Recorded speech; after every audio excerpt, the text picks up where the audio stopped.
ఇవాళ రాష్ట్ర వ్యాప్తంగా పెంచిన విద్యుత్ ఛార్జీలకు నిరసనగా పెంచిన విద్యుత్ ఛార్జీలను సత్వరమే నిలిపివేయాలని చెప్పి ఉపసంహరించుకోవాలని చెప్పి ఇవాళ రాష్ట్ర వ్యాప్తంగా అన్ని నియోజకవర్గాల్లో కూడా ప్రజలు కార్యకర్తలందరితో ర్యాలీలు చేస్తూ ఉన్నాం, నిరసన కార్యక్రమాలు తెలుపుతా ఉన్నాం. అందులో భాగంగా ఇవాళ పులివెందులలో జరిగిన ఈ ర్యాలీలో భారీ ఎత్తున ప్రజలు కార్యకర్తలు ఈ ర్యాలీలో పాల్గొనడం జరిగింది. ముఖ్యంగా సామాన్యుడు ప్రతి ఒక్కరు కూడా సామాన్యులు అడిగేది ఎన్నికలప్పుడు చంద్రబాబు నాయుడు గారు చాలా స్పష్టంగా చెప్పారు, విద్యుత్ ఛార్జీలు పెంచనని చెప్పాడు. చాలా గంభీరంగా చాలా పెద్ద పెద్ద కళ్ళు చేసుకొని మరీ చెప్పాడు. ఆ రోజు విద్యుత్ ఛార్జీలు పెంచను అని చెప్పాడు. అదేవిధంగా ఉన్న విద్యుత్ ఛార్జీలు కూడా తగ్గిస్తా అని చెప్పాడు. మరి ఈరోజు తగ్గించడం దేవుడెరుగు. 7 మాసాల్లోనే 15,000 కోట్ల రూపాయల భారాన్ని సామాన్యుడి మీద మోపడం జరిగింది. నిజంగా ప్రతి ఒక్కరు కూడా ఆలోచించాలి. అప్పట్లో 14 నుంచి 19 వరకు తెలుగుదేశం ప్రభుత్వం ఉంది. ఆ రోజు కూడా సామాన్యుడి మీద భారం తగ్గించాలంటే ఏం చేయాలా? డిస్కంలకు, ఎలక్ట్రిసిటీ డిస్కంలకు సబ్సిడీ ప్రభుత్వాలు ఇవ్వాలా. ఆ 5 ఏళ్లలో చంద్రబాబు ప్రభుత్వం 13,000 కోట్ల రూపాయలు సబ్సిడీ డిస్కమ్స్కి ఇచ్చింది. తర్వాత 2019లో జగన్మోహన్ రెడ్డి గారి ప్రభుత్వం వచ్చాక 5 సంవత్సరాల్లో 48,000 కోట్ల రూపాయల సబ్సిడీ మొత్తాన్ని డిస్కమ్స్కి ఇచ్చింది. అంత భారీగా దాదాపు చంద్రబాబు గారి పరిపాలనలో ఇచ్చిన 5 ఏళ్ల కంటే జగన్మోహన్ రెడ్డి గారి పరిపాలనలో 38,000 కోట్ల రూపాయల ఎక్సెస్ ఇవ్వడం జరిగింది. డిస్కమ్స్ ఎక్కువ ఇవ్వడం జరిగింది. ఎందుకు అంత భారీ ఎత్తున 48,000 కోట్ల రూపాయల సబ్సిడీ డిస్కమ్స్కి ఇచ్చారంటే డిస్కమ్స్ సామాన్యుడి మీద భారం వేయకూడదు అని చెప్పి, సామాన్యుడి మీద భారం పడకూడదు అని చెప్పి జగన్మోహన్ రెడ్డి గారు ఆనాడు 48,000 కోట్ల రూపాయలు డిస్కమ్స్కు సబ్సిడీ మొత్తాన్ని చెల్లించడం జరిగింది. ఈరోజు చంద్రబాబు నాయుడు గారు ఇచ్చిన హామీని నిలబెట్టుకోవాలంటే ఎన్నికలప్పుడు కరెంటు ఛార్జీలు పెంచను అని ఏదైతే హామీ ఇచ్చారో ఆ హామీని నిలబెట్టుకోవాలి అంటే ఆయన చేయాల్సిన పని సత్వరమే డిస్కమ్స్కు సబ్సిడీ మొత్తం చెల్లించడం.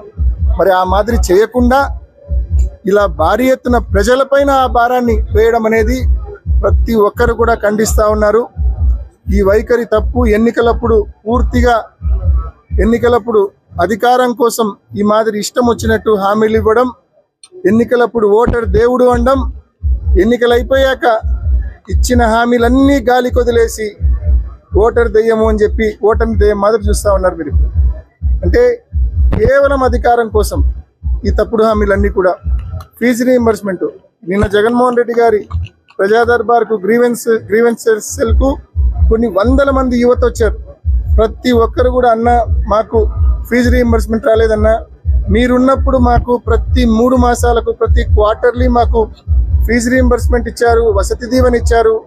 మరి ఈరోజు వసతి దీవెన లేదు, విద్యా దీవెన లేదన్నా, కాలేజీ వాళ్ళు మా సర్టిఫికెట్ ఇవ్వడం లేదు, మాకు లీగల్ నోటీసులు పంపిస్తూ ఉన్నారు, కాలేజీ యాజమాన్యాల దగ్గర మా సర్టిఫికెట్లు ఇరక్కపోయినాయి, మా భవిష్యత్తు ఆగమ్యగోచరంగా ఉందన్నా అని చెప్పి యువత మొత్తం జగన్మోహన్ రెడ్డి గారి దగ్గరికి వచ్చి పాపం వాపోతా ఉన్నారు.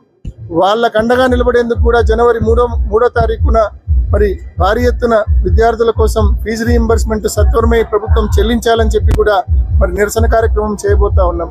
మరి ఈ మాదిరి ఫీజు రీయింబర్స్మెంట్ ఇవ్వడంలా, ఆరోగ్యశ్రీ బకాయిలు చెల్లించడంలా, మరోవైపు ప్రజలపైన భారీ ఎత్తున విద్యుత్ ఛార్జీల భారం మోపుతా ఉన్నారు. ఏ ఒక్క హామీని రైతులకు ఇవ్వాల్సిన 20,000 రైతు భరోసా ఇవ్వడంలా, మహిళలకు ఇస్తానని చెప్పిన 18,000 ఇవ్వడంలా, పిల్లలకి ఇస్తానని చెప్పిన అమ్మఒడి ఇవ్వడంలా, ఏ ఒక్క హామీ అమలు చేయకుండా ఫ్రీ బస్ ఇవ్వడంలా, ఏ ఒక్క హామీ అమలు చేయడంలా. మళ్ళా ఒక పక్క చూస్తే కేవలం 7 మాసాల్లో 1,00,000 కోట్ల రూపాయలు అప్పు తెచ్చింది ఈ కూటమి ప్రభుత్వం, చంద్రబాబు ప్రభుత్వం. 7 మాసాల్లో 1,00,000 కోట్ల రూపాయలు బకాయి తెచ్చి కనీసం ఏ ఒక్క హామీని కూడా నువ్వు అమలు చేయలేదంటే ఎంత చేతకాని ప్రభుత్వం ఇది అని చెప్పి నేను ప్రశ్నిస్తా ఉన్నా. 1,00,000 కోట్ల రూపాయలు అప్పు తెచ్చి కనీసం ఇచ్చిన హామీలను నువ్వు అమలు చేసింటే ప్రజలు హర్షించే వాళ్ళేమో.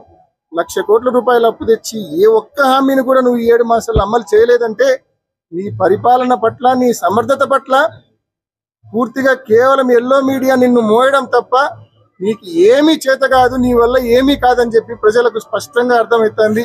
కేవలం ఎల్లో మీడియా నిన్ను మోయడం తప్ప, నువ్వు ఇంత మేధావి అంత మేధావి అని మోయడం తప్ప నీలో ఎటువంటి సమర్థత ఎటువంటి సత్తా లేదని చెప్పి ఇవాళ ఈ పెంచిన ఛార్జీలే చెప్తా ఉన్నాయి, నువ్వు అమలు చేయని హామీలే చెప్తా ఉన్నాయి.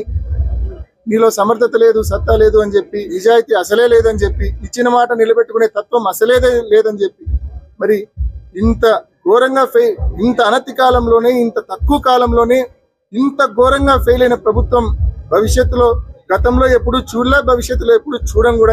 ఇంత తక్కువ కాలంలో ఇంత ఘోరంగా ఫెయిల్ అయిన ప్రభుత్వం, ఇంత అసమ్మతి కూడగట్టుకున్న ప్రభుత్వం. కాబట్టి సత్వరమే రైతుల తరపున, ప్రజల తరపున గట్టిగా డిమాండ్ చేస్తా ఉన్నాం.